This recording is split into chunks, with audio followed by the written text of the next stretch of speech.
Mohon izin, izin Bapak, mohon izin, Perubahan Desa, mohon izin.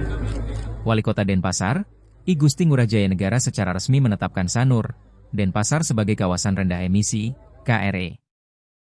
Hal tersebut tertuang dalam Peraturan Wali Kota Nomor 39 Tahun 2025 tentang penyelenggaraan lalu lintas dan angkutan di kawasan rendah emisi Sanur.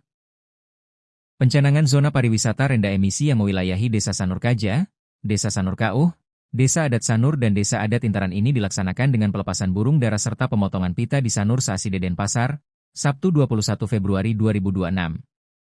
Dalam kesempatan yang sama, turut dilaksanakan penandatanganan serah terima pengelolaan Sutle Listrik dan kesepakatan bersama antara World Resources Institute, WRI, Indonesia Foundation dengan pemerintah Kota Denpasar. Turut hadir perwakilan Dinas Perhubungan Provinsi Bali, Forkopimda Kota Denpasar, serta pimpinan OPD terkait di lingkungan pemerintah Kota Denpasar.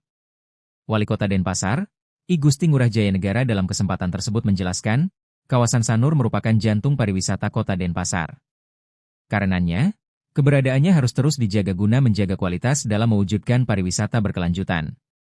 Sanur adalah wajah pariwisata Denpasar. Penataan transportasi dan pengendalian emisi menjadi prioritas agar pertumbuhan ekonomi tetap berjalan tanpa mengorbankan kualitas lingkungan dan kenyamanan warga, kata Jaya Negara.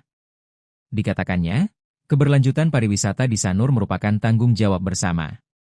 Sehingga, pencanangan Sanur sebagai kawasan rendah emisi menjadi penting untuk dilaksanakan. Mengingat, dengan adanya aturan rendah emisi ini, maka secara otomatis lalu lintas, angkutan dan lainnya akan menjadi lebih tertata rapi. Kami bersyukur, masyarakat lokal memberikan dukungan penuh. Pertama kita sudah tata jogging track, dilanjutkan dengan drainase dan trotoarisasi, sutle listrik dan kini adalah tata kelola yang rendah emisi. Semoga ke depan Sanur terus tumbuh dan berkembang, serta terus menjaga kualitas dengan berpijak pada nilai-nilai kearifan lokal masyarakat, ujarnya. Bendesa Adat Intaran Sanur, I Gusti Agung Alit Kencana, menilai penataan kawasan rendah emisi mulai menunjukkan dampak nyata bagi masyarakat. Di mana, dalam proses perencanaan teknis, pemerintah Kota Denpasar, Dinas Perhubungan Kota Denpasar, Desa Adat dan Bupda Intaran didukung oleh World Resources Institute, WRI, Indonesia. Kawasan sekarang lebih tertib dan nyaman. Dengan adanya 12 unit sutle listrik seperti Sutle Intaran, kepadatan kendaraan pribadi berkurang. Trotoar yang diperbaiki dan lampu penerangan yang lebih baik juga membuat masyarakat dan wisatawan lebih leluasa berjalan kaki, imbuhnya. Ia menambahkan, peningkatan aktivitas pejalan kaki turut berdampak positif bagi pelaku usaha lokal. Terutama kawasan yang semakin rapi, tertata dan menciptakan ekosistem ekonomi dan pariwisata berkelanjutan. Pedagang dan art shop di pinggir jalan merasakan kawasan jadi lebih hidup. Karena orang lebih banyak berjalan kaki, mereka lebih nyaman untuk berhenti, melihat-lihat, dan berbelanja.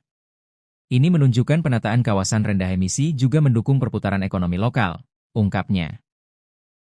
Country Director WRI Indonesia, Nirarta Samadhi, menyampaikan bahwa KRE perlu dirancang dengan prinsip keadilan akses. Kawasan rendah emisi harus memastikan semua orang tetap dapat bermobilitas secara adil dan terjangkau, termasuk warga lokal, pelaku usaha kecil, dan pekerja sektor pariwisata.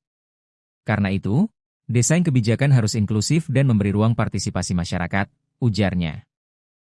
Ia juga menyoroti pentingnya skema pembiayaan yang inovatif agar kebijakan ini dapat dilakukan dalam jangka panjang. Keberlanjutan kawasan rendah emisi membutuhkan pembiayaan kreatif, baik melalui kemitraan dengan sektor swasta maupun penguatan model bisnis angkutan umum ramah lingkungan, kata Nirarta. Kepala Dinas Perhubungan Kota Denpasar, I Ketut Sriawan, menjelaskan bahwa setelah perwali ini ditetapkan, Dinas Perhubungan Kota Denpasar akan menyusun rencana aksi daerah, RAD. Sebagai turunan operasional kebijakan. RAD tersebut akan menjadi acuan implementasi teknis bagi perangkat daerah, desa adat, dan pelaku usaha dalam menjalankan KRE Sanur. Pihaknya berharap, dengan kolaborasi lintas sektor, kawasan rendah emisi Sanur diharapkan menjadi model penataan mobilitas berkelanjutan di Bali, sekaligus mendukung komitmen Bali menuju emisi nol bersih. Kami akan memastikan implementasi KRE dilakukan secara bertahap, mulai dari rekayasa lalu lintas, penyediaan infrastruktur pendukung seperti jalur sepeda dan pedestrian, hingga integrasi dengan transportasi umum. Semua dirancang berbasis data dan kajian teknis, didukung oleh WRI Indonesia, jelasnya.